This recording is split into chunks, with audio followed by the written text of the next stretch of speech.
I was dismissed about 3 months back. It was alleged that I had a fight, but I was actually assaulted. This is a over 100,000 employee company. But when they heard my appeal, the same appeals manager heard me and the other party. As per the ACAS Code of Practice, it says that the person who's hearing the appeal should not have prior knowledge of the case. But she heard the other person's case first, and then she heard mine, and she held that dismissal was the right penalty. So, were you both dismissed, Deepak? That's correct. Yeah. Okay. And when you say the case, why do you say the appeal manager wasn't able to make a sensible decision, given? Because the ACAS Code of Practice says that. Well, I think the ACAS Code of Practice says that the appeal manager should be separate from the original hearing manager and should be impartial. But just help me with this.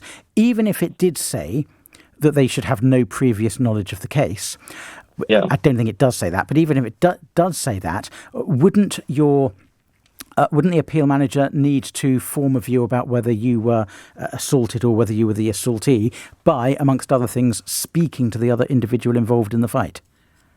My argument is this. Sorry, I'm not argumentative, but I'm putting the case that if there was two independent managers, then the independent manager would not have ever heard the other party's version, like in the interview.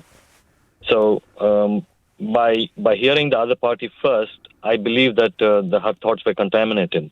Okay. So are you saying there should be one person hearing your appeal and one person hearing the other person's appeal? That's what I felt, yeah. Wouldn't that give rise to the possibility they could reach inconsistent decisions? So one of them could think you started the fight and the other one could think the other person started the fight. Not quite sure what. Yeah, I'm afraid, Deepak, you're going to well, let me ask you another question first. Have you got 2 years' employment? Yes, I have more than 2 years. So you've got the right to claim unfair dismissal. I think you're going to struggle to show that if there's nothing more, makes your dismissal unfair. Ultimately, employers, if they're not there and they don't actually know who threw the first punch, if I can use that phrase, then they've just got to do their best to do a reasonable investigation and reach a reasonable conclusion. And the appeal process is there to give everybody a second chance, but there's no requirement that they have to know nothing about the case. They just have to come with a fresh mind, be independent, and ideally be someone different from the person who took the original decision. And it sounds like the company did tick that box.